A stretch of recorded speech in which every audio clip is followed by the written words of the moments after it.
draft video, man. How are things?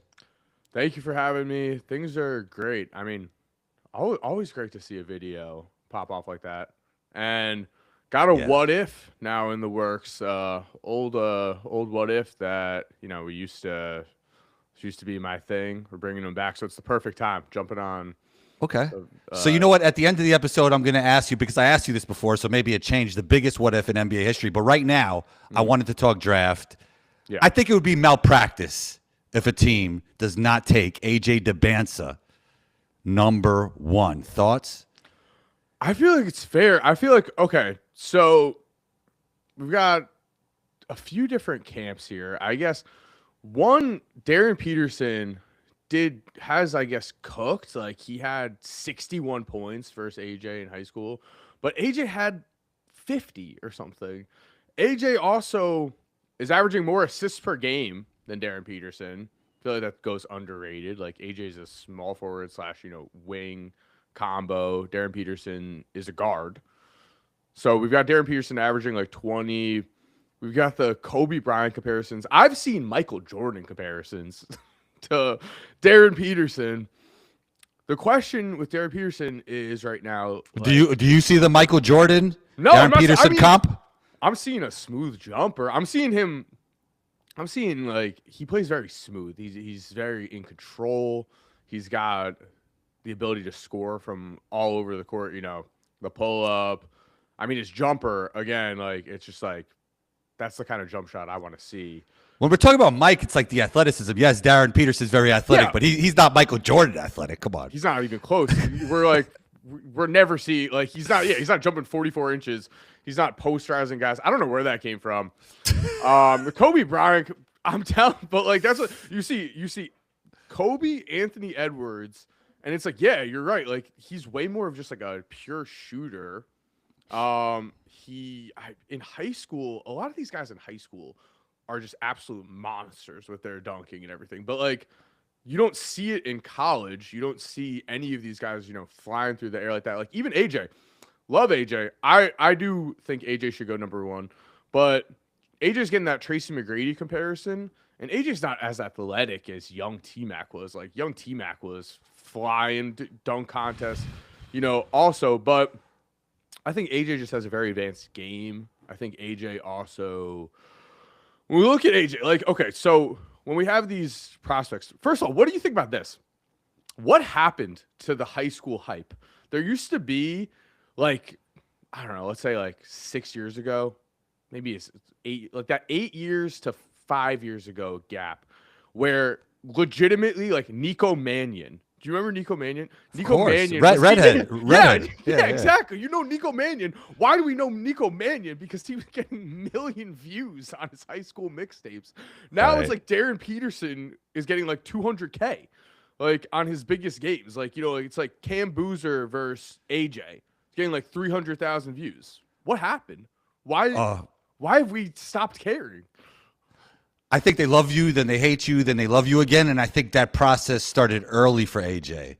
And now there's just more time to pick his game apart.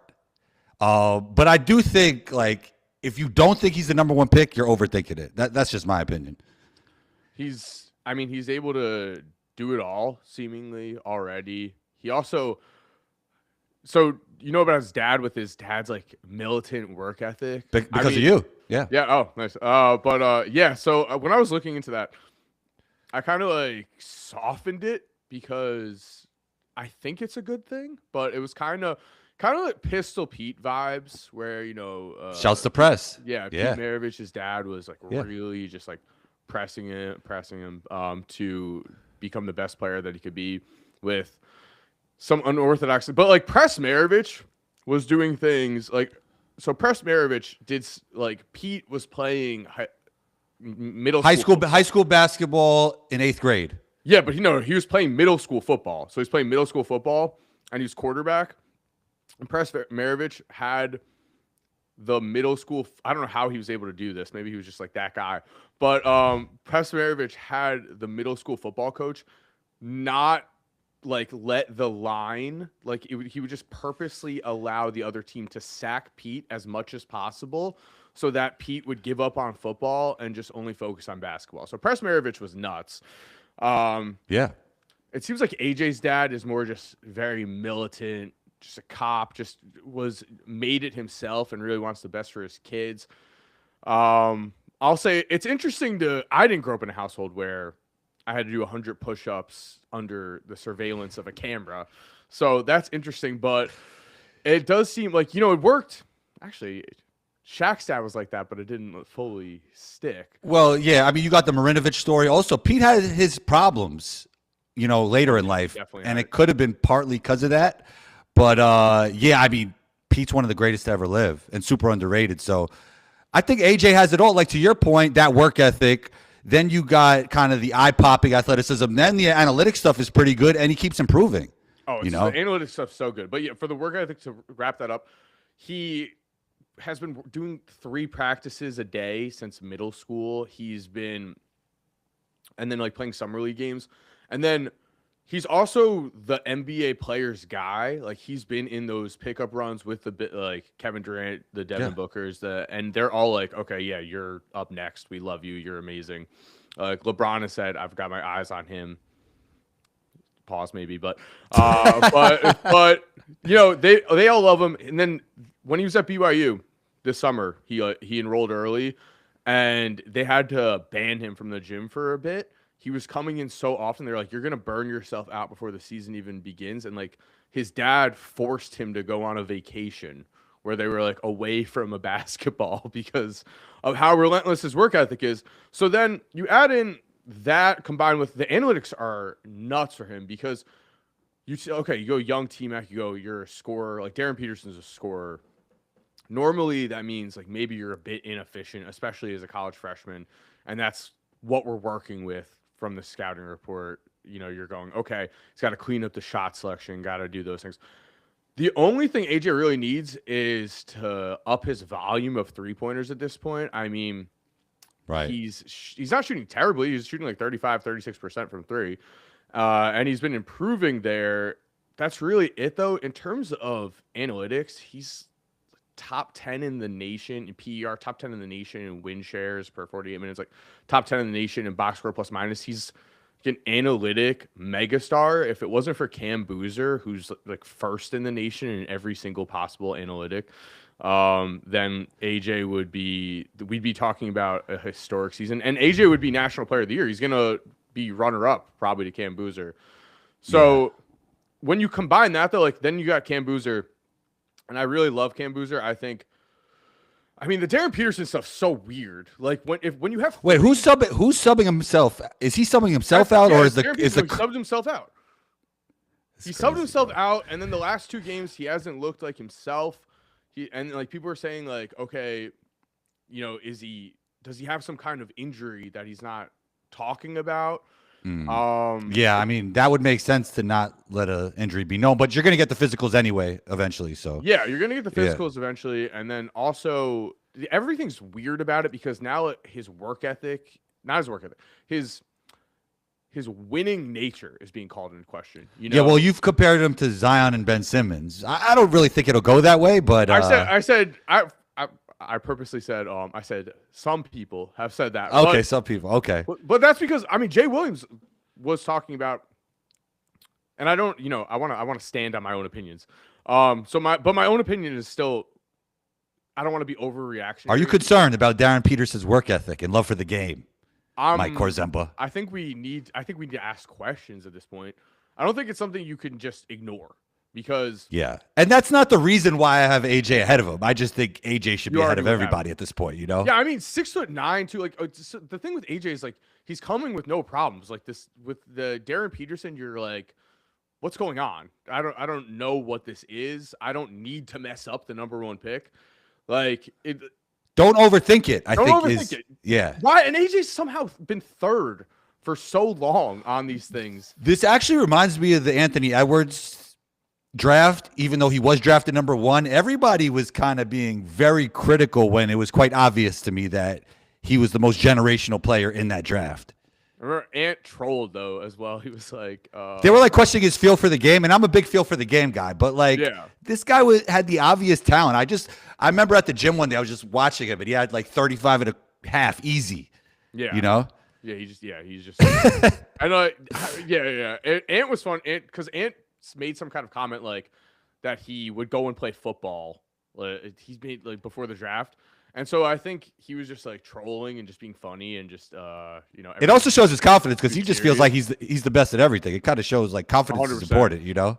Also, Anthony Edwards. So yeah, it always comes down. It always comes down to work ethic, and it always comes down to how much you love basketball. Though that's the Darren Peterson thing that everyone's concerned about. I don't think it's as much the injuries because, I mean, but so whoever his representation guy is that was saying, oh, everything's fine. He said we shouldn't question Darren Peterson's will to win. And then he said he's taking an IV before or after every game. Like he's literally hooked up to an IV. This is And big. it's like, This is like big Porzingis vibes right now. it's like, is that not insane though? Like, okay, so we're saying we shouldn't worry about him. He needs an IV to play college basketball at the age of 19. Like, I think that's Man, I hope the guy's okay. I hope the guy's okay, but that's hilarious. Like, well, yeah, like what are we talking about? Like, that's a massive worry. Like, what's going on with him? Is he okay?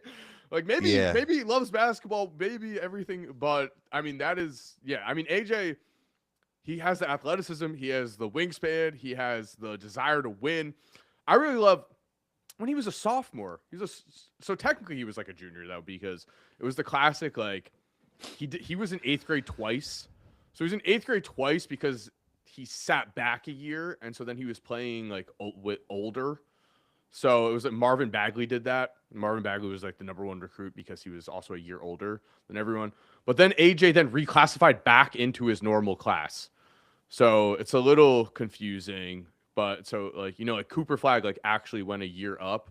AJ sat a year back and then was like, oh wait, no, I'm good enough to be in the top 3 here, so I'm gonna go back to my original class. But so AJ was technically he was a sophomore, technically should have been a junior, but regardless, he led all of the Nike Peach Jam with like 26, 27 points per game, and he was outplaying guys like Dylan Harper and everything. And it's just like he's been proving himself at every level, and also at BYU. First 10 games, 20 points per game. Since then, since I posted the video, it's been even better. It's like he's averaging over 28 points per game since like after his first. Yeah, I don't really understand why he wouldn't be the #1 pick. I just don't get it at all. I don't get it. I just think it's people following other people's opinion and not just like, let's just watch these guys for a second. Like if you really didn't even know about basketball that much, you just watch them, you'd be like, that guy's the #1 pick right there. Like, you know what I mean? Even without the numbers, it's kind of like obvious in a lot of ways. I don't know. That's what I'm seeing. I'm with you. I mean, I don't. I'm with you because there's not even anything that we could point to. Like, what he's averaging 2.5-ish turnovers a game, but still also averaging more assists per game than turnovers. So and does Boozer give you like great college basketball player vibes ever? So you don't like Boozer? I wouldn't say I don't like I love Drew Timmy's game. Mm-hmm. I love Drew Timmy. I think Drew Timmy is a top 200 player in the world. But how does your game translate to the modern NBA? And I think Boozer will be better than Timmy. But it's like defensively, are you going to be okay? Like there's a lot of questions, There's a lot of questions when we're talking about NBA basketball than just basketball in general that you have to answer, that you have to answer to. Yeah, we've got the athleticism, I guess, like is really he's just not overwhelmingly athletic. But I would say with Boozer, his basketball IQ, I think just the way basketball, like we've seen, I can hear the comment section right now. Like, look at Jokic. Look at Jokic. Exactly. But Jokic is just different, bro. Like his processing is like, yeah, exactly. Yeah. So, like, are we seeing that out of Boozer? I'm not sure if we are seeing good passing. We are seeing he's got the jumper. So he is playing like he is a very, modern NBA big that's able to do it all. Could get better off the dribble, but he's already got shades there, and also you don't really know in college sometimes like what a guy can fully do, because sometimes it's like you're just playing your role. But I mean, I really do like Boozer. I think he's gonna be awesome. I think Yeah. like because with Boozer, the fact that he was a sophomore and he was National Player of the Year, like it's a lot of times we're just like seeing these guys in college, right? And it's like we haven't seen them their whole like, high school careers where they were playing against like he's going up against AJ in camps, like he's going up against Darren Peterson in camps. We're not seeing Boozer dominate time and time again for 3+ years. It's like we're really just like getting introduced to them more in college. And I think the fact that Boozer came in, he was projected number 1, 2, or 3, and now he's going to be National Player of the Year. He's just been insane. I think he's been solid. I wouldn't take him ahead of AJ though, because I mean, I wouldn't take him ahead of Darren. Yeah. Me personally. What about Caleb Wilson? Do you think? I think it's close between those two. Caleb Wilson, man. The next KG? I don't know. This draft is nuts. I don't know what's Wait, going on. this draft got the next Michael Jordan. Yeah. The next KG. Maybe that's why they don't have AJ T-Mac. number 1. Yeah, But then- T-Mac. But, Yeah. but Boozer's got no comp. Like the next, like his dad maybe? Kevin McHale. His dad? Yeah, His dad had a great mid. dad. Well, yeah, his dad had a nice mid range. His dad was tough. His dad was tough. Yeah. That was great. His dad Yeah. was. I mean, I'm a Bulls fan, so I was. Yeah. He was actually getting MVP buzz one year. Do you remember that? Yeah, back in the Jazz days, and then he came to Yeah. the Bulls, and it was like he came to the Bulls during the same free agency of LeBron, Dwayne Wade, all that. Yep. And it was like we got the world's biggest consolation prize, because also that was before Amari fell off too. So it was like we didn't get it. We really wanted Amari Stoudemire or Joe Johnson. Like we got like this 6th pick in the draft there of Carlos Boozer, but he was good. He was good. I think Carlos Boozer though was undersized. I think Cameron Boozer, should be like he's a bigger guy, and there's also something to be said about his ability to score, just seemingly just at will at times around the basket. Yeah, I think some of these guys are going to score even easier in the NBA with the spacing. Like I look at AJ like that. You know what I mean? It's like, oh yeah, AJ. Because sometimes he gets in like a pickle, but he just out athleticism. Like there's no spacing. There's no spacing. Yeah. Yeah, there's no spacing. It's wild watching college basketball. Sometimes you're like, what is going on the court? When you go to the NBA, it's the most spaced out game ever. Yeah, it's a lot of that's because of contrast, because of how spaced the NBA is. We're like, whoa, when we watch college, you know. Yeah, for sure. Yeah, so exactly. So the fact that AJ's scoring on drives to the basket like that also makes what Boozer's doing super impressive too, though, because he's scoring all around the basket. I think that they're both really great players. I think. Well, you know what's really interesting about the draft is that always like these guys get slotted in kind of, and then it's hard to shake. I'm not sure if it's because you don't want to take a risk and then lose your job, but it's like, yeah, a guy like Caleb Wilson, can he break into the top 3? Even like, would that be possible? Because he's averaging 20 and 10 and 1.5 steals and 1.5 blocks, so he's doing it all. Like, yeah, if I'm just thinking about like how does one's game translate in the NBA, I think I like Caleb better than Boozer. You know, that's gonna be interesting. I mean, because I would think with like so I think Caleb Wilson, he's more of a sure thing in terms of he's just a way better athlete, first of all, which gives you a higher ceiling often, right? He's more of a sure thing in terms of he will be a good player for you. Like you will get a good player.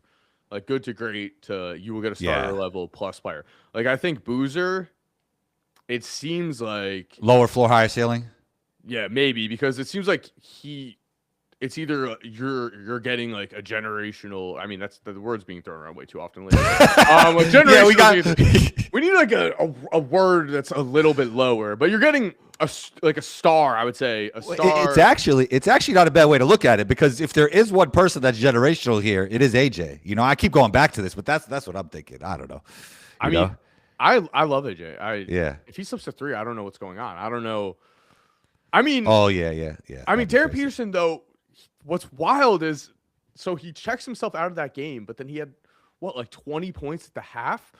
It's like he played 17 minutes, had 20 points, checks himself out though, And so it's like, it is. I am just questioning. You know what the issue is? No one's being transparent. That's the biggest issue. Nobody knows what's going on. Yeah. You And like, know? will we know?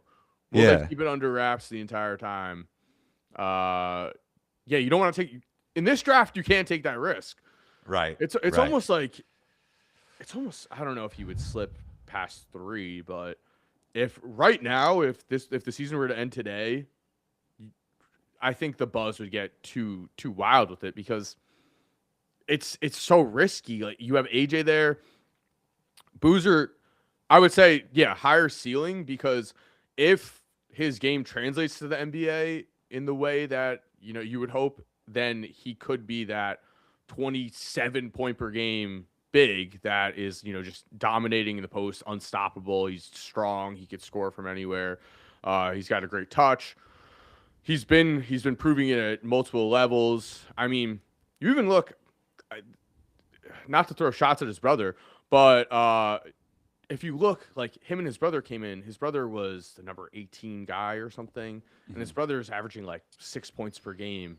His game hasn't translated right away to college. Like Cameron Boozer has been that guy for a very long time, and we've kind of seen that with a Marvin Bagley type, right? Where it's like then it doesn't translate. So it comes down to Cam's work ethic, where like how much does he want it? But I think the basketball IQ is there. I think that's one of the biggest things to see is like Marvin Bagley was just scoring around the post, wasn't playmaking, wasn't doing it really off the dribble, didn't have a 3-point shot.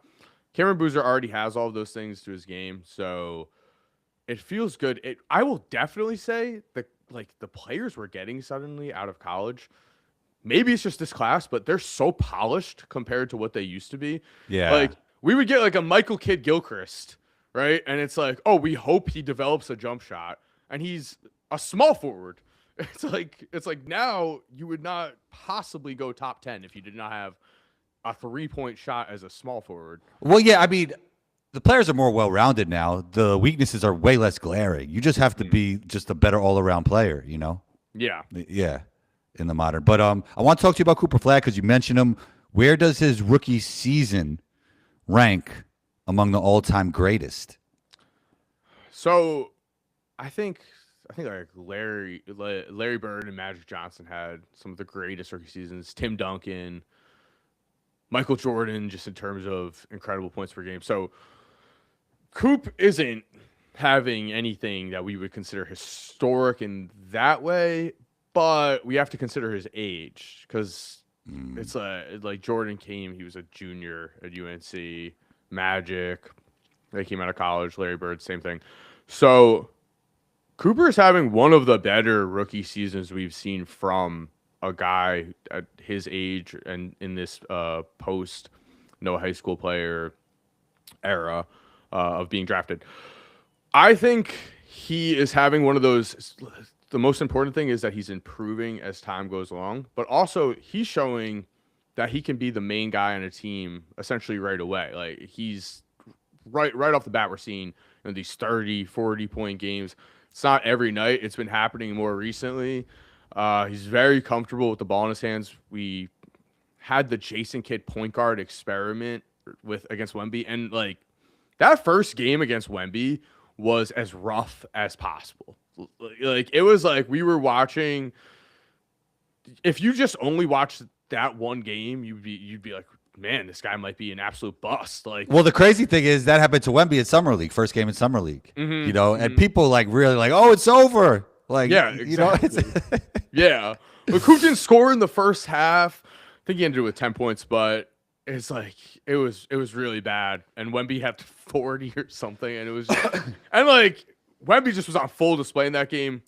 I think right now Wemby's only real problem is consistency. He'll have those 40-point, 18 rebound, 7 block games where you're like, this is the best player on earth. And then what do you if he point games. If he stays healthy, what do you think Wemby's floor is? The GOAT? Floor? Yeah. The GOAT? Floors are the GOAT. Yeah, like I don't know. I mean, yeah. I mean, his floor, like I guess top 20 of all time would be his floor, ceiling, the GOAT. Yeah. I mean, especially because the Spurs already have been really savvy, put themselves in a position where they're going to be able to compete for a long time. So he's not like a DeMarcus Cousins where it's like you're putting up numbers and you've got no help. I wasn't expecting the DeMarcus Cousins name drop I love there. Bogey. I mean, Yeah, he's great, great player. never had help on the Kings. Never. They had Isaiah Thomas, and they let him go. You know what's crazy with fans in general? They really kind of make basketball one-on-one and don't take into consideration how good the team is around that star player. Yeah. Like Knicks fans to me, I've been telling them Cade's better than Brunson forever. They're like, well, wait and see till the playoffs. I'm like, there's a world where the Knicks will beat the Pistons. In no way in the world is Brunson better than Cade. I don't care because Brunson has a way better supporting cast. You know, people don't take this into consideration, and it happens to players like DeMarcus Cousins and a lot of others who probably aren't going to be ranked all time because they just never had the supporting cast. Chris Webber's another guy. There's a lot of guys, you know. A lot of guys, even like Anthony Davis. When he was with the Pelicans, he was putting up 28 points, 12 rebounds. Well, good thing for him, he got to play with LeBron. He got LeBron, and he got the one, and he got the ring. Asterisk or no? No. I'll say no. I'll say no. Because they were all playing under the same conditions. Right. However, it is weird. It is weird. It's different. You got to say it's different. Looking back at that, it's like watching like a movie. You're like bro, the crowd was on a Zoom screen. It's crazy. It's literally crazy. Like watching it back, you're like, how are we? Like, please, I hope this never happens again in our life. Like, yeah. Crowd was on a Zoom screen. We couldn't leave our house. But actually, it was great entertainment. It was like great entertainment. Yeah, like Luka. I remember Luka going off versus the Clippers. Then you had Bubble Murray going off, Bubble TJ Warren. But the crowd, no crowd made it so weird. Like Luka hit that. He hit the game winner, and it just was like nothing. It's just like it was a pickup game. It was. I heard it was even more weird for the people watching in the building. Oh you know what I mean? It's like I went to one Boston Celtics game. Oh, I was about to say I thought you went to one bubble game. I'll be like, that's lit. Oh, that would have been so sick. I went to a Celtics game post it was when they were reintroducing everyone back, but it was like 1/3 capacity was allowed. Oh wow, yeah. And so it was like you weren't allowed to sit next to anyone other than like people that you bought tickets with, and that was really weird. It was like silent in there, yeah. It was actually Celtics versus Knicks, which I was kind of mad at because I was in Boston for just like a few days, and I'm just like, they're really just playing the Knicks, who I have seen multiple times throughout my life already. But yeah, I want to see Knicks Spurs this year. That's the finals matchup I want to see. Knicks Spurs. I think it'd be box office. Oh, it would be great. How do you feel about? I mean, the Thunder have become just the villains of the NBA. Well, I feel like everything changed when the Spurs beat them 3 times. Yeah, like I think it went to everybody believing the field would win over OKC when that happened. Yeah, they were untouchable, and then. Yeah, they were just cooking, untouchable. Weirdly, Jalen Williams, that was before he was playing. And so then he comes, and then it's like, why is this suddenly not working as well? And then also, I mean, you do have to wonder in that specific matchup if Wemby is just like all in Chet's head at this point. And he was on minutes restriction for the cup game, you know?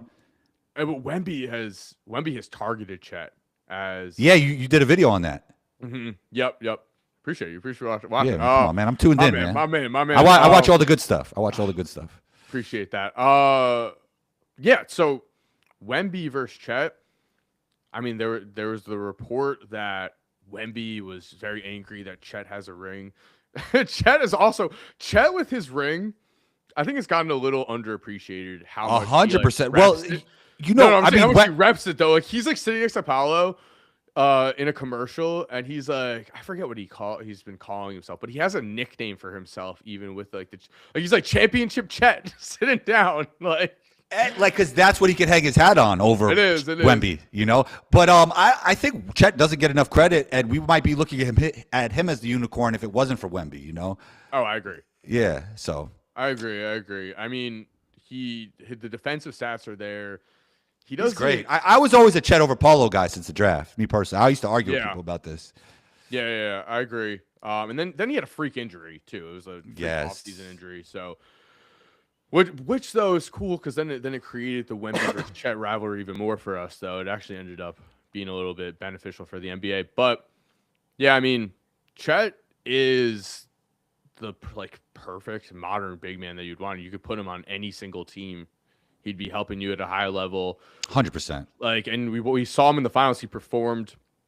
He was ready for the moment. So What do you think? I wonder how Chet would look on like a rebuilding team. I think like if he was on the Hornets, he might average 25, 26. You get a few more jump shots up, run the floor, LaMelo throwing lobs to him.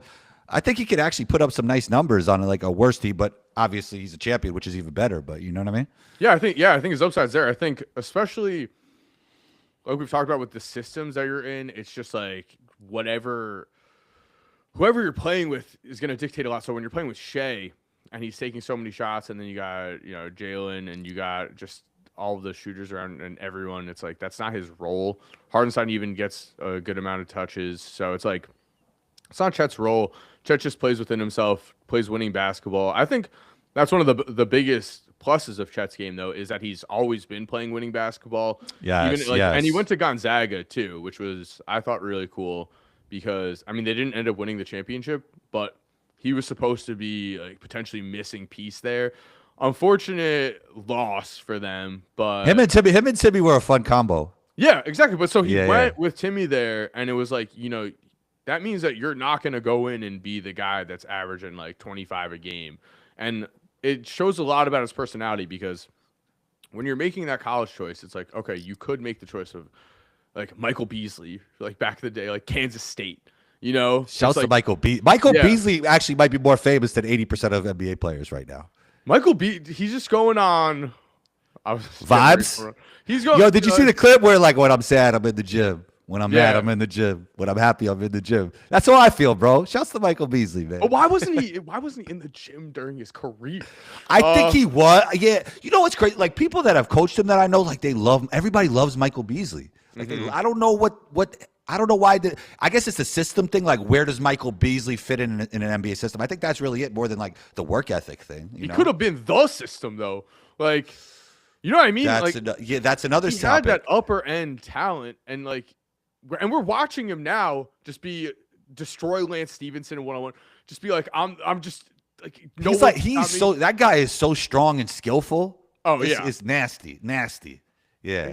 It's more like I guess maybe the basketball IQ wasn't there, like because his Could be some of feel that. for the game, like scoring, is insane. Yeah, he's a bucket. That's He's a insane. bucket. Yeah, he's a bucket. Like, how did he never average 25 plus a game in the league?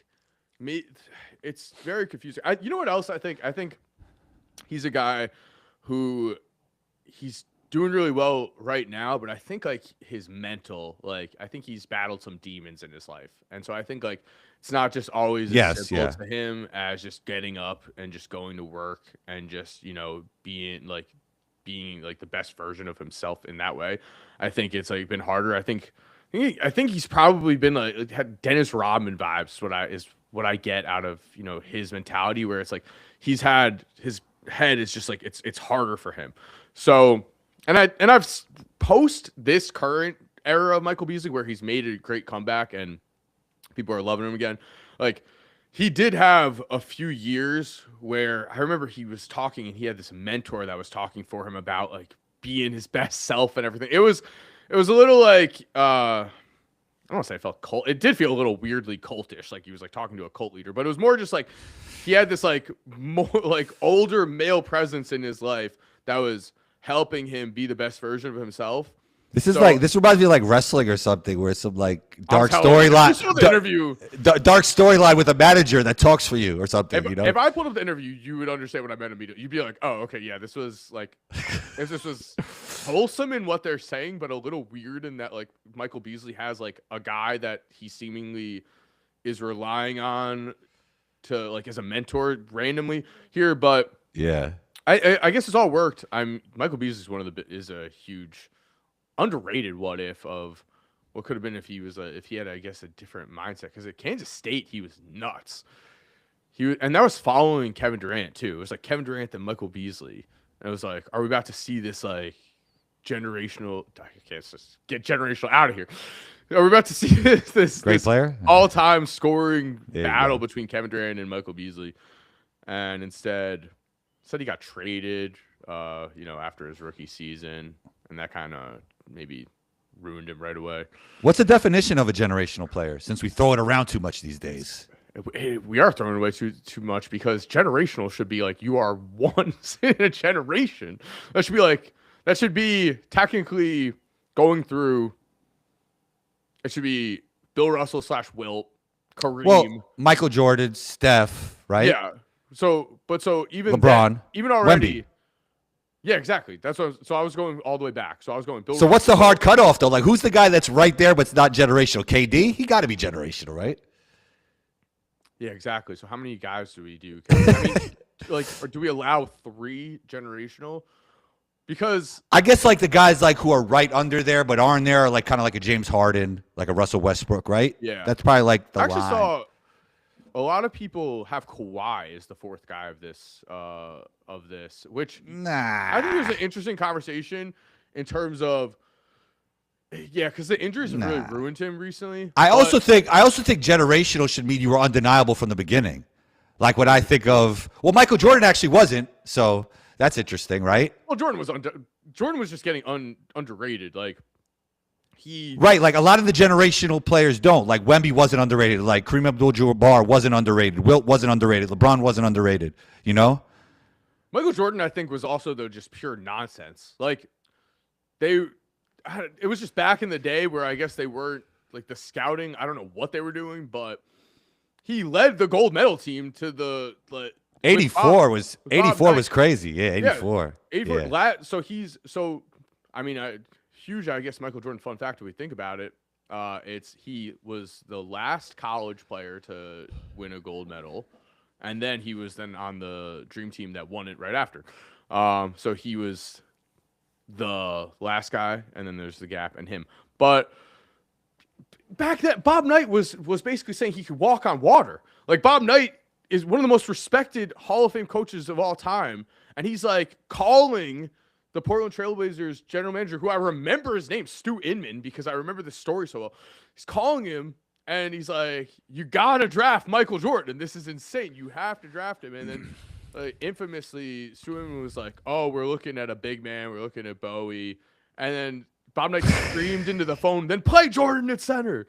It was like Michael Jordan was doing things like dropping 30 in the Olympics, coming into halftime and being like, "Coach, you don't have to say a word," to Bob Knight. Like, it was like he transcended Bob Knight, which, I mean, a lot of people won't know how insane Bob Knight was, but Bob Knight was like, YouTube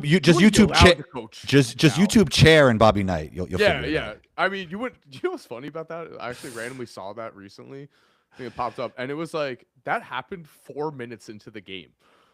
Like that throwing the chair, like I always thought it was like this terrible call at the end of the game that ruined the game, and he just throws a chair across the court 4 minutes into the game because he's mad. It's like, okay, man. I mean, that was bad. That whole moment is just so awkward. He throws the chair, and then everyone just like doesn't know what to do. Yeah, I mean, how about the fact he choked out a student though? Like he actually physically choked out a student who was mad at him. I'm yelling at him. So and he just kept his job to it. And all. he's 6'4", so it's not like Bob Knight choking out someone is some small thing. Like Bob Knight is a huge man choking out a teenager. Yeah. How do you think Michael Jordan's game would translate to the modern NBA? I think incredibly well. I mean, I think we're talking 35 to 40 points a game. I have Michael Jordan as the GOAT. I think that when we look at past eras, we need to consider the fact that these guys weren't training to shoot the three-pointer. So you look at Larry Bird. He's never was putting up 12 threes a game, even though he had the ability to, because that's just not the way basketball was played back then. That's not the way they were coached. Very simple. Like if you're doing something that, your coach is like, "Hey, chill, stop doing that." You back then, especially too, they actually did what their coaches wanted them to do. So Jordan, back then, you lived by the mid-range. He has one of the best mid-range games of all time. Also, we do have to factor in the no hand check rule, the no physical defense. We're talking before about college basketball, how it's like the spacing is, you can just notice it. Go watch a game from back in the 80s and 90s. It's like the spacing is the exact same thing. You've got two guys in the post clogging up everything. No one can shoot. So you're dribbling the ball. Like Michael Jordan, it's not just his own spacing. It's not just like, okay, you can hold on to him, physically hold on to him. Hand check rule, super underrated. Like, you're able to use your hand to guide him, right? But not only that, he breaks free to the rim. You have two guys that are about to elbow you in the neck if you actually go, right? And there's not even going to be a flagrant foul called. On top of that, you have no one who can shoot around you. You have like every now and then the Steve Kerr. You have like one Steve Kerr on the court as everyone else is unable to shoot. So the spacing is not there, and he's still averaging 35 points per game. Like, yeah, he'd be insane. Right now, he'd be.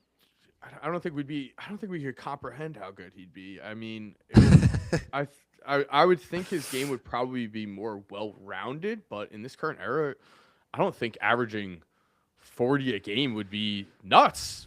We've seen the guys averaging, around 35 at this point. And well, he averaged 37 1 year. Yeah, right? and so it's like, yeah, it's just one of those things where it's just aged, and it's just, I mean, him versus the Celtics, like what he was doing in traffic, it was so clogged. Like he was scoring against his own team and hanging in the like those were tough you're shots. Shooting over your own big men. Like your own big men are contesting your shots basically. Like you have no space ever. Like, and forget about spot up threes. Like John Paxson was spotting up from mid range. Yeah, you know what I mean? spotting up from 15 feet. You're like it's insane. And again, yeah, and every team is playing two big men. So you're going up against two like traditional big men down there in the post to score over on the left and the right. So it's like it's not like you're driving to the right now, modern NBA, you come down, where's the center planted? Oh, he's on the left side. Like, you can like strategically now attack the right, so you're not directly attacking the center. There's two guys planted there, and yeah, and your escape hatch pass is to a 15-footer that doesn't even make sense. That you also, Michael Jordan wasn't trusting everyone as well. But yeah, I mean, we saw his scoring efficiency too. It's not like we're looking at the 60s or the 70s and we're looking at a guy like shooting like 40-something%. And it's not like Bob Cousy, who legitimately shot like 40%. Or Isaiah Thomas, who also shot, he wasn't as efficient. Michael Jordan, his analytics for that era are insane, because when you consider the fact that they weren't looking at analytics, like they weren't perfecting the game. The scouting report was this guy likes to go left, so force him left. It wasn't it wasn't LeBron comes down the court in ISO situations.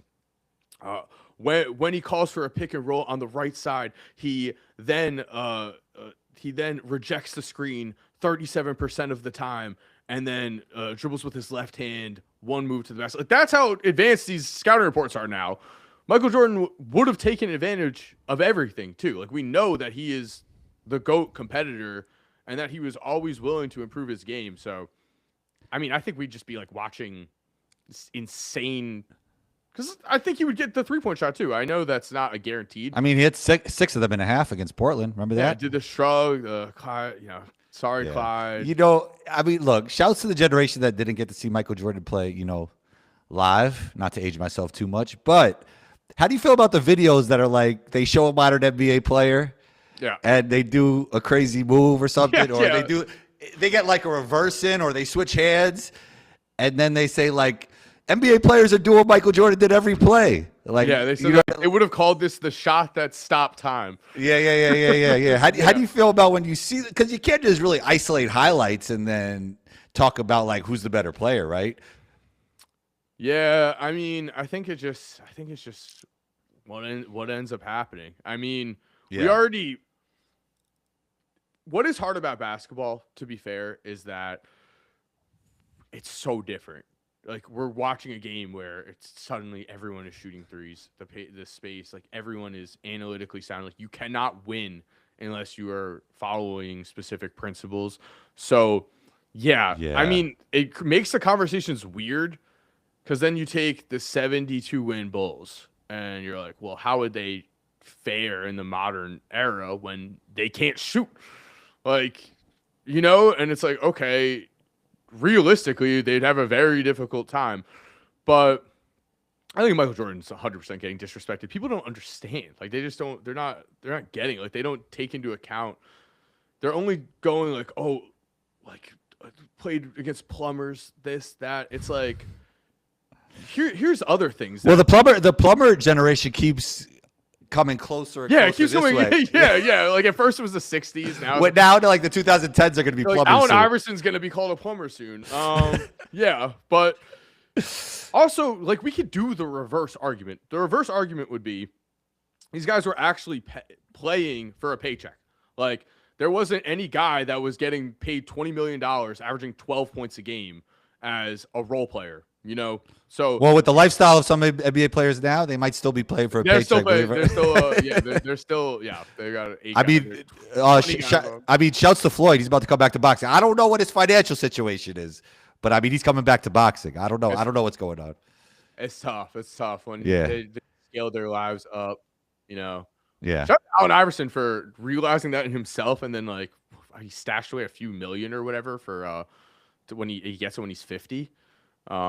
Awesome. That's awesome. Yeah. Shouts to AI. I think he was saying that he's sober now too, which is good. Good for him. Congrats to him. Congrats Shout out to Allen Iverson, 100%. But yeah, I think though if you did the reverse, it's like you have players that are playing for their paycheck right then and there. These guys are playing all 82 games.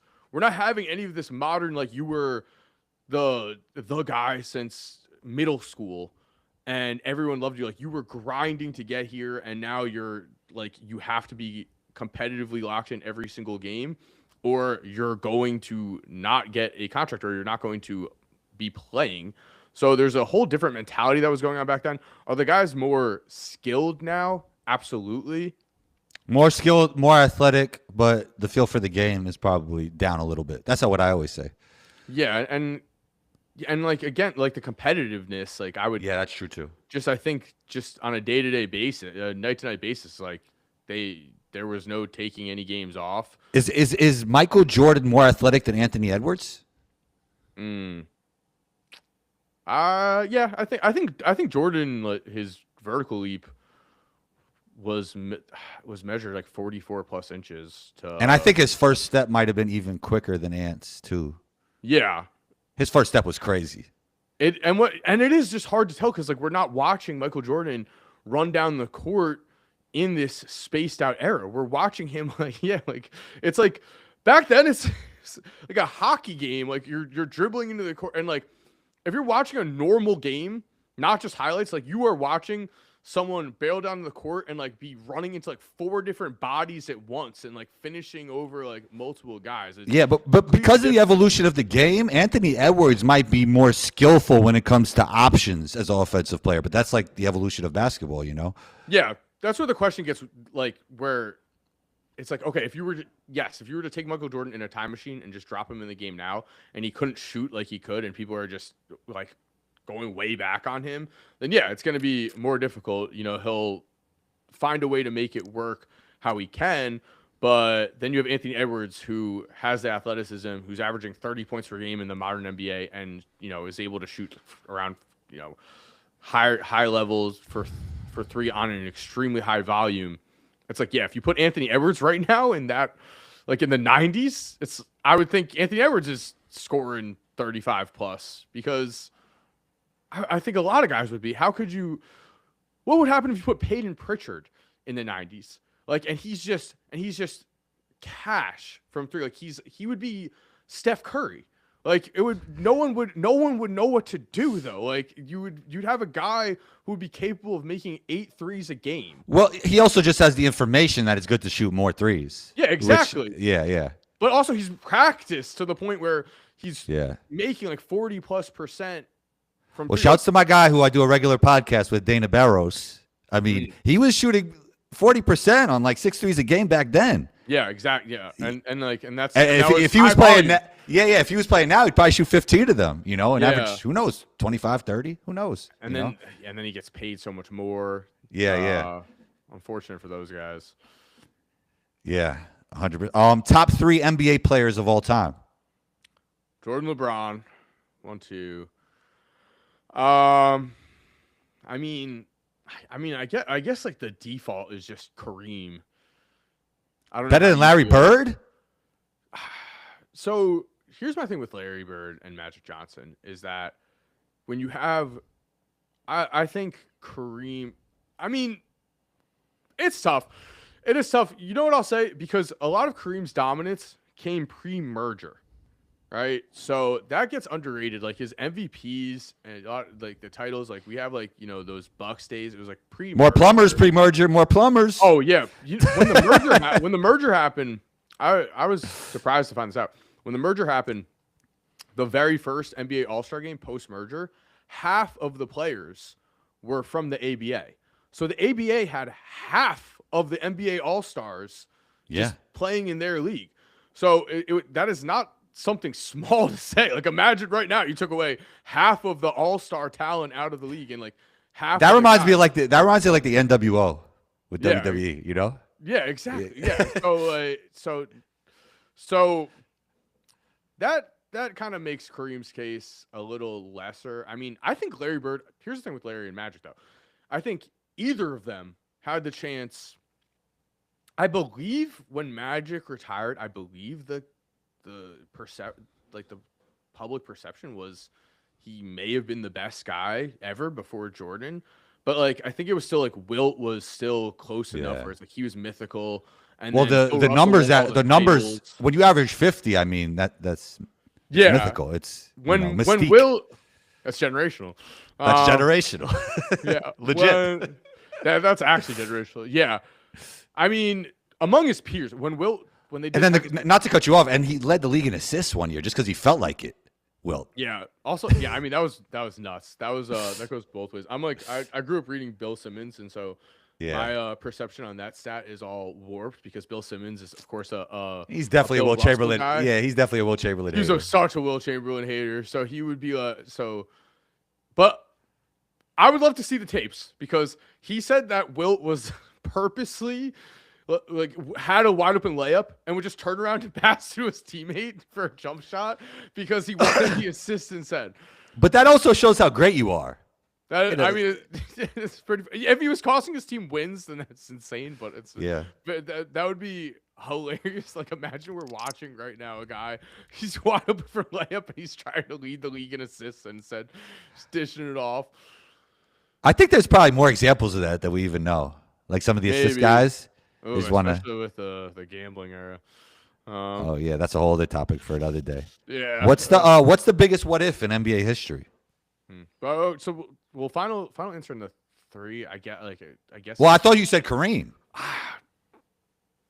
I think you know what, I used to have that 3 too, but now I'm thinking like Larry Bird could initiate Apex. Like, how are we talking about this?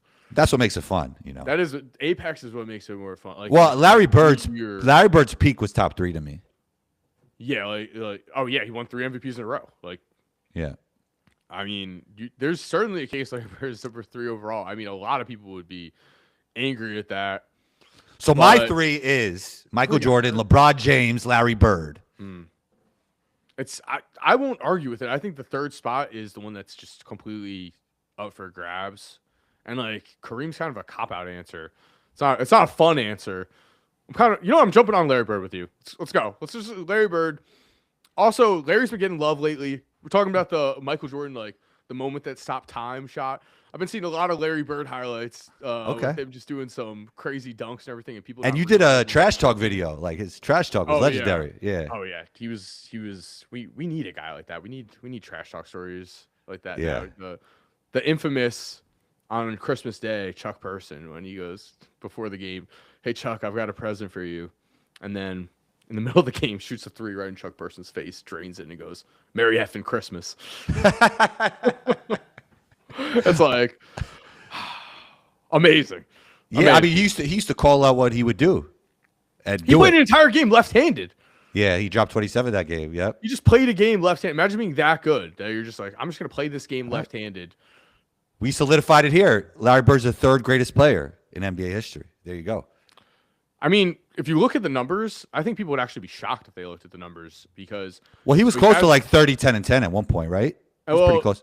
He was putting up incredible stats, but also he had 3 MVPs in a row, right? Won like all the championships as the guy. If we take like Magic had Kareem on his team. Yeah, we had McHale, we had Parrish, we certainly had Hall of Famers, but Larry Bird was also certainly the guy. Magic more became the guy, even though he did win Finals MVP. You know, his first season, he more became the guy in the second half of the 80s in those in the back-to-back championships they had then. But that was when Larry suddenly his back just gave out on him because of the most wholesome reason, because of laying concrete for his grandmother's driveway. It's like, I mean, what a guy! What a guy! Like for his grandma. Well, he was doing sanitation before he transferred colleges. Did you know about that? Yeah. Yeah, he gave up basketball. He went because he was supposed to play for Bob Knight. So he went. Well, he hated it there. He hated it there. Yeah, he hated it there because he just was so. He just Larry Bird's career could have ended right there. He could have just kept doing sanitation. Yeah, in fact, he wanted it to end. He was not the one. Like everyone else was like, Larry Bird, you need to go play basketball. This is insane. He's like Jokic. Like he'd rather just go take out the garbage. Yeah, he just wanted to just. It's like his horses, Maybe he just wanted to be a farmer or something. Yeah, he probably did.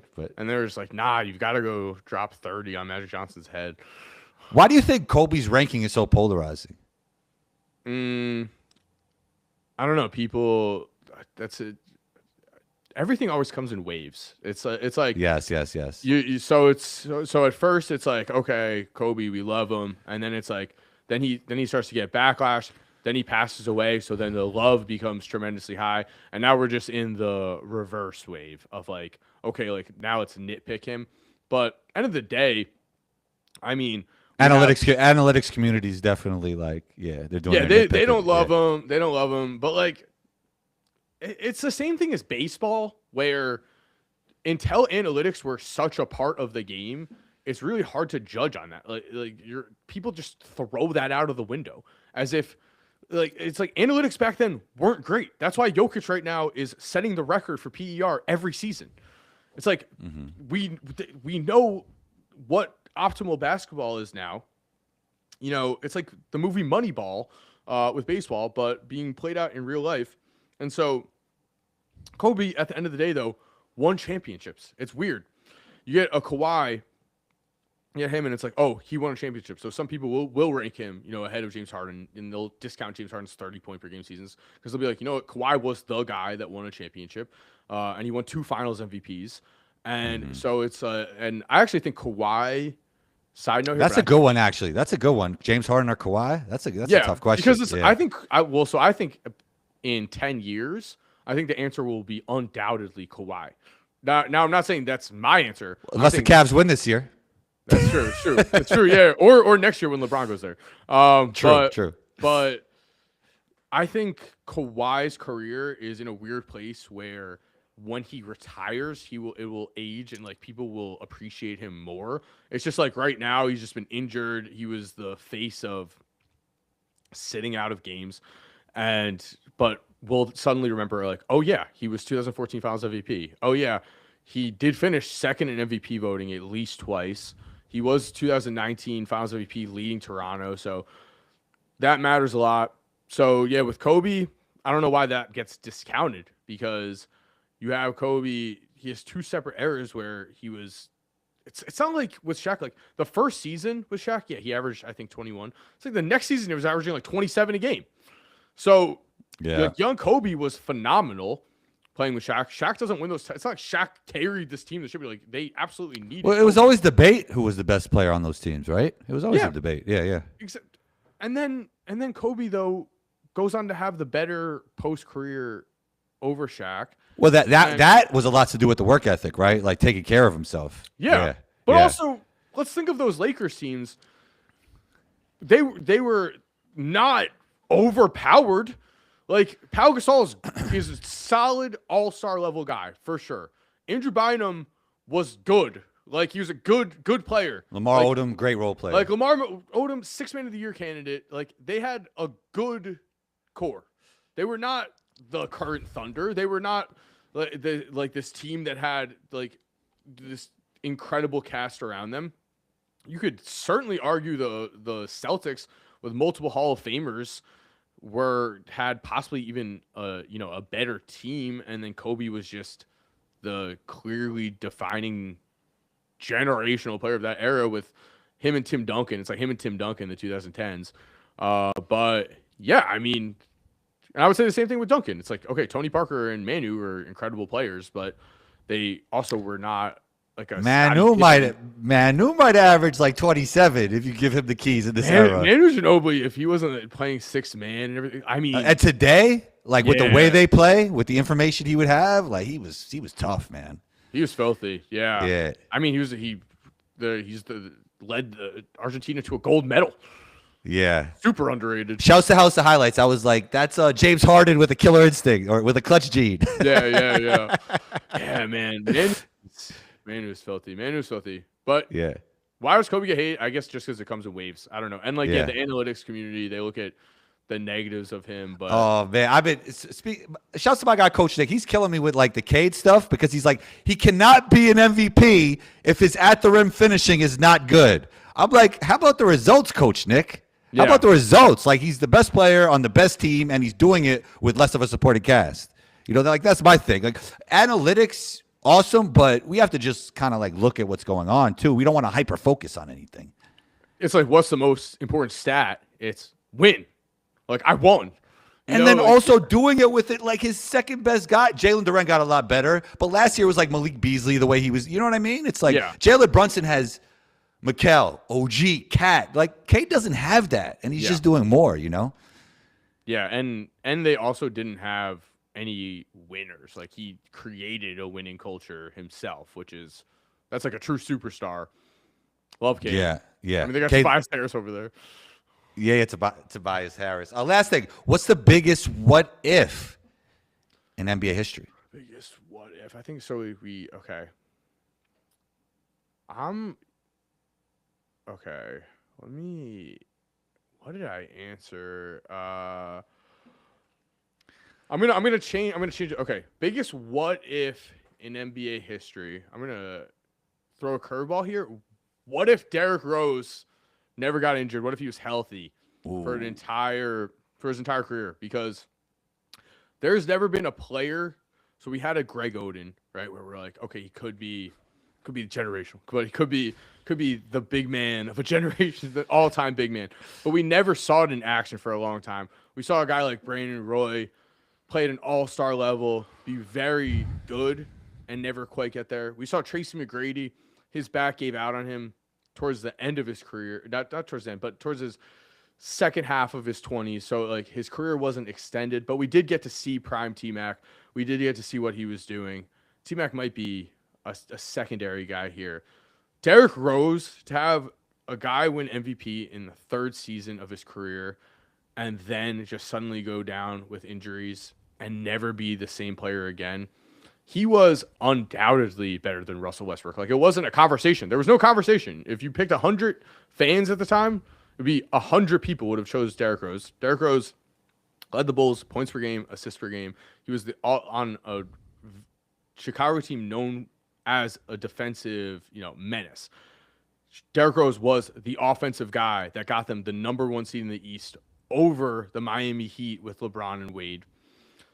I mean, we're talking about taking the guy that could have been the better version of Russell Westbrook, the winning version of Russell Westbrook. Don't want shots at Russ right now, but we have a proven winner. We have a proven MVP winner whose career is just zapped from us. So it just gives us all of these different, like, what could have been. Because if Derrick Rose was averaging, 32 a game, at his peak, like 32 and 8, if he's battling against LeBron, if he's battling against Steph when Steph emerges, It really is a what could we have possibly seen, because we see Russ still producing at this age. So it's not like we had to have a guy whose game was built on athleticism not be able to still be athletic for a very long time. Like, it could have happened. It just was very unfortunate that he suffered that injury. And what we also saw was his work ethic was relentless. Like, he worked to get back on the court 3 separate times. I mean, the willpower after you go down with that kind of injury for the 3rd time to be like, okay, I'm actually going to go through all the physical therapy and do all this to get back on the court again, shows us that insane mental fortitude. And it's just like, he was different in the NBA when you're considered a different type of athlete. I mean, and you watch the videos, you watch the I'm Coming Home Chicago mixtape. Why can't I be MVP? I'll say Derrick Rose. I like it. Yeah. I mean, and also, like, he showed flashes even after the comebacks. Like, Minnesota dropping 50, everybody was really happy for him because of that, because they saw the. Did you hear Jeff Teague tell that story? No, I got to go back. It's his story. Just watch the clip. It is Jeff Teague is so funny, but it's just like he's talking about they all were crying. He's like, we all were crying on the bench. He's like, for some reason, we're all crying. That shows the love that guy. They love Derrick Rose. Yeah, he's just like, he's a player's champ. You know, everyone loves him for a reason, though. It was you get that kind of just respect, where it's just he was a silent killer. It was, you couldn't shake him. He just was out on the court. He wasn't talking. He just was just. And they used to call it I think it was called the Rose Flu, where it was. I think did Gilbert talk about that? Somebody talked about that. Yep. Yeah, where it was. Oh, Derrick Rose. I gotta play Derrick Rose. I'm out. Are you hearing like the Rashad McCann stuff, where it's like been 3 pre-draft workouts or 3 workouts where he all of a sudden was sick or hurt after he was about to match up with somebody 1-on-1 or 2-on-2? Like Rashad was. Rashad McCann's, all of a sudden he would get sick or hurt after before every like workout. Rashad McCann's, I mean, has his revisionist history of his own career is. He knows what he got to be rage baiting, right? He knows what he's doing. I see, like, maybe, or that's just him, or he's just natural rage bait. He really believes everything. Because like to get to that level, you have to have a certain confidence in yourself. So. Is he rage bait? Because they're like, Gilbert also is like throwing himself like softballs. He's like, who's the best player like out of all of us? And it's like Gilbert's averaging 30 points per game in the real NBA. Brandon Jennings is like, in high school I would have cooked you all. And it's like, all right. And then, Rashad definitely thinks he's the best player out of all. Rashad McCants goes, yeah, but I had the Sports Illustrated cover. It's like, I don't know if this is And did Gilbert not get one after his whole incident? Maybe. Hey, they know what they're doing when it comes to content, though. Like they got a content machine. Yeah, over there. They're good. Yeah, they got a great crew. Yeah. Sure. Mike, thanks for taking the time. Where can we find you? What's the next video on? Can you give us a sneak peek? My YouTube channel, just Mike Korzemba. My next. You've been doing this a long time, bro. An insanely long time. How long have you been YouTubing? It's like 9-10 years. Yeah, how has it changed? Like, how have you evolved, and what do you think is different now than when you first started? You know, what would be your like advice to basketball YouTubers? My advice would be try to stand out and be different, because it's all the content is so. Right now, you're battling against so many people just to get eyeballs. If we look at what's a Lethal Shooter, where he's like, now I understand. Or now I get it, whatever he says. Yeah, I understand it now. I understand now. Sorry, let's shoot. But so like we get that, like there were so many guys that were doing those kind of trick shot type things, and then he did that, and it's like, okay, like he has a thing that is working for him. I mean, obviously it's hard to think of something like that, but you really got to find a way to differentiate yourself right now if you're starting out, because it's so difficult. I mean, there's so many guys that are already doing it. When I started, I was the first guy doing it. No one was making NBA storytelling videos. No one was making NBA commentary. It was the only person that was doing anything similar was Chris Smoove, who would react to games, but it's not the same. So it's like he was reacting. He was mostly a voice, right? Like he would talk over the game highlights. Yeah, Shout out Chris Smoove, an absolute OG. Paved the way for a lot of people. Yeah. But yeah, I mean, it's just absurdly different. I mean, there was no competition back then. Like, and I didn't have to, the biggest thing is I didn't have to think about content. Like now it's like thinking about an idea is harder than executing the idea by far. Like the idea of the video is much more difficult than because it's like, well, what's going to get eyeballs? What like is an actual interesting take? I would say, yeah, providing though value that trying to find a space and providing value that no one else is providing, which like an example would be my what ifs. Like I did that no one else had seen a video like that. And that's what's coming up next. That's what we're currently working on. What if it's gonna be what if Luka Doncic was drafted #1 overall. So that's dope. It's a fun one. I'm really excited to bring it back. But yeah, I mean, I myself am pushing to like want to reach a new peak. So I've got a new second channel type vibe coming in the works as well that I think will be fun. So got a lot of stuff going on, but yeah, you got to differentiate yourself. And also super important in this era, if you were starting to just be big, to really be taking advantage of shorts, TikTok, and Instagram Reels, it's like you can't not. So how does that kind of connect to what you do in long form? Because I feel like it's so different. Because I go viral on short form, but it's it's different with long form. Mm-hmm. So I would say if you want the long form, like, so what you would want would be to have your face being shown, which that's way harder for me than just storytelling. That's easy for me, Mike. Yeah. I mean, I'm very happy for you. I'm curse with this. No, I'm just kidding. Rashad McKen's type confidence over here. Let's go though. No, I mean. Okay, I low-key do have that confidence too, but I mean, just like I just mean in terms of like I have like shorts where I haven't had my face in them. I think that is important. Yeah, I think that is important. And so like I was talking at House of Highlights to Isaac, and he was like he's like that's basically like no value in terms of like because like you are, and it sounds like I guess kind of lame to say, but you are trying to build a personal brand. Like you're trying to build like a way to like for like people to want to hear your opinion, regardless of whether it's on YouTube or Instagram or whatever.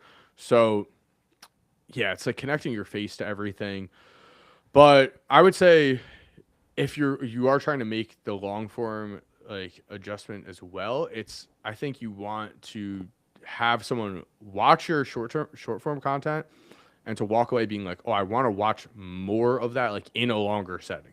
So is that but probably the most important thing is just making great videos, and they'll discover you on YouTube even more than connecting shorts or short form, right? Because if you make a great produced video, which you do, it'll be discovered, right? Yeah, but like I've legit had 20 million view shorts that have not translated to any main form. Like that's what I meant. Yeah, that's what I mean. And yeah, so, it's almost like its own thing. Yeah. Yeah, but I think a lot of that has to do though. Like I think people that are experts at this are like they will draw you in with like, okay, like let's say AJ DeBonsa. It'll be like, is AJ DeBonsa really worth the #1 pick? And they'll give you great information where you walk away and you're like, that short, like, wow, that was awesome. But they then like hit with that, like, watch the full video on my YouTube channel. And what do they put it in text at the end of the video, or like? Or even like verbally say it. But they do it so quickly, and then you could link, like on YouTube, you could link the video right there. Oh wow! Yeah, so it just says related video, and you link it. And so as long as you provide enough of high quality content, like 58 seconds, and then like the last 3 seconds are like watch the full video here. Like, I mean, you kind of have to put yourself in the viewer role at times, and like you're at that point, it's like multiple times I have watched a short and someone has said that, and I've been like, oh, I do want to watch this entire video. I don't get like, or if I don't want to watch the video, I'm not mad about it. Like, I'm like, okay, like, sorry, I don't want to watch it. But it's also like you don't want to do it in the middle. You want to do it like right at the end, because like you want someone to be happy with what you created, and also like they can't swipe away at that point. Like maybe you think the middle is better than the end? No, middle is worse. You don't want to. No, you don't. You want to. You don't wanna yeah, take you don't want people there's a out of point. stores. Yeah, you don't want a point where somebody will swipe away if Yeah. they're interested in something. Yeah, yeah. Yeah, but like putting your face on the screen right away is good. I'm still experimenting with all those, so hopefully next time we talk, I am able to. Well, I see on the YouTube videos. I mean, it's more of your face on the screen with the projections in the back, and you've been doing more of that. Yeah. Yeah, that's what we're doing. But also, even right there, interestingly, I noticed on my analytics that if I introduce my face 1 minute in, because like on YouTube, specifically, the first like 5 seconds, 30 seconds, and 1 minute all get graded very like highly. So if you at any point in those times lose a bunch of viewers, YouTube will not recommend your video as much. Like they view overall view duration is very important as well, but they also don't want like a giant spike down because from there, I guess the way the algorithm's built, it that would be perceived as you're misleading viewers. Like you're like, because okay, like they clicked a video and then 5 seconds in they're already away. It's like, oh, you must not be delivering on the promise, or you must have clickbaited them. Or like 30 seconds in, the same thing, or a minute in, same thing. So those are like very important milestones to hit. And I noticed that if I introduced my face cam like a minute in, I would lose like 10% of people immediately. But if it's Mike again. I'm getting out of here. But if I introduce it past 2 minutes in, like 2.5 minutes in, I lose no one. So I'm like, so it well, the longer they stay in, the longer the chance they'll stay invested for the whole video. Invested, exactly. Yeah. And like at that, so I think that has been to me what's worked. But like I've also seen people put their face cam on right away, and well, if that's also their brand that they built too, that's another thing, Yeah, they're actually so a little bit of that could just be the beginning of them not being used to that with you, right? Mm-hmm. And then it'll help you in the long run. Used to it. I mean, it used to be what I would do. I used to. I mean, old YouTube was just so easy compared to now. Like I used to just sit there and just yap for like 2.5 minutes. Oh, with your face on the screen? Yeah. Like it would be just me just talking. Like you should just do an old. I would just start with like, "Hey guys, by the way, I'm doing a giveaway." Like I would start. That would be the first 10 seconds. Like, I wouldn't even draw in people, and those videos would crush. Yeah. It's different times. Mike, different. Thanks for taking the time. You're always welcome back, and talk soon, man. Talk soon. Hopefully in person next time. Yeah, we gotta do it. New York City, stand up. For sure.